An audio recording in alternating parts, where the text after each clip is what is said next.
ನಮಸ್ತೆ ಟಿವಿ 20 ಕನ್ನಡ ವಾಹಿನಿಗೆ ಸ್ವಾಗತ. ಇಯೋನ್ ಕಾರೊಂದು ಪಾದಚಾರಿ ಯುವಕನಿಗೆ ಡಿಕ್ಕಿ ಹೊಡೆದು ಆತ ಗಂಭೀರವಾಗಿ ಗಾಯಗೊಂಡ ಘಟನೆ ಮಂಗಳೂರು ನಗರದ ಹೊರವಲಯದ ಕಲ್ಲಾಪುವಿನಲ್ಲಿ ಜರುಗಿದೆ. ಬಿಹಾರ ಮೂಲದ ಮೆಹಬೂಬ್ ಗಾಯಾಳು ಯುವಕ ಅತಿ ವೇಗವಾಗಿ ಬಂದ ಇಯೋನ್ ಕಾರು ಪಾದಚಾರಿ ಮೆಹಬೂಬ್ಗೆ ಡಿಕ್ಕಿ ಹೊಡೆದು ರಸ್ತೆ ಬದಿ ನಿಲ್ಲಿಸಿದ ಇನೋವಾ ಕಾರಿಗೆ ಡಿಕ್ಕಿ ಹೊಡೆದು ನಿಂತಿದೆ. ಡಿಕ್ಕಿಯ ರಭಸಕ್ಕೆ ಇನೋವಾ ಕಾರಿನ ಟೈರ್ ರಸ್ತೆ ಎಸೆಯಲ್ಪಟ್ಟಿದೆ. ಅಪಘಾತದ ರಭಸಕ್ಕೆ ಎಸೆಯಲ್ಪಟ್ಟ ಯುವಕ ಮೆಹಬೂಬ್ ಗಂಭೀರವಾಗಿ ಗಾಯಗೊಂಡಿದ್ದಾನೆ.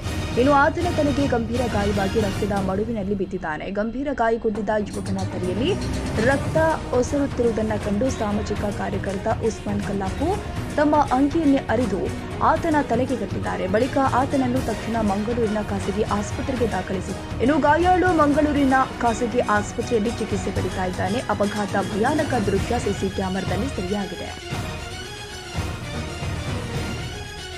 ಕನ್ನಡಿಗರ ಮೆಚ್ಚಿನ ನಿಮ್ಮ ಟಿವಿ 20 ಕನ್ನಡ ವಾಹಿನಿ ಇದೀಗ ಟಿವಿಯಲ್ಲಿ ಲಭ್ಯ. ಕರ್ನಾಟಕ ಮತ್ತು ದೇಶ ವಿದೇಶದ 360 ಡಿಗ್ರಿ ಸುದ್ದಿ ವಿವರವನ್ನ ಪಡೆಯುವುದಕ್ಕೆ ಟಿವಿ 20 ವಾಹಿನಿಯನ್ನು ಲೈಕ್ ಮಾಡಿ, ವಿಡಿಯೋಗಳನ್ನು ಶೇರ್ ಮಾಡಿ, ಕಮೆಂಟ್ ಮಾಡಿ, ಸಬ್ಸ್ಕ್ರೈಬ್ ಮಾಡಿ. HCN ಕೇಬಲ್ 842 ನಂಬರ್ನಲ್ಲಿ ಹುಕ್ಕೇರಿ ತಾಲೂಕು ಹಾಗೂ ಸಂಕೇಶ್ವರದ ಸುತ್ತಮುತ್ತಲಿನ ಹಳ್ಳಿಗಳಲ್ಲಿ ಲಭ್ಯ. PCN ಕೇಬಲ್ 129 ನಂಬರ್ನಲ್ಲಿ ಹಾರುಗೆರೆ ಸುತ್ತಮುತ್ತಲಿನ ಹಳ್ಳಿಗಳಲ್ಲಿ ಲಭ್ಯ. ರಾಯಬಾಗ್ ಡಿಜಿಟಲ್ ಚಾನೆಲ್ ಕೇಬಲ್ 80ನೇ ನಂಬರ್ನಲ್ಲಿ ರಾಯಬಾಗ ತಾಲೂಕಿನ ಸುತ್ತಮುತ್ತಲಿನ ಹಳ್ಳಿಗಳಲ್ಲಿ ಲಭ್ಯ. UDCN ಕೇಬಲ್ ನೆಟ್ವರ್ಕ್ ಉಗಾರ ಸುತ್ತಮುತ್ತಲಿನ ಹಳ್ಳಿಗಳಲ್ಲಿ ನಿಮ್ಮ ಟಿವಿ 20 ಕನ್ನಡ ವಾಹಿನಿಯೂ ಲಭ್ಯ.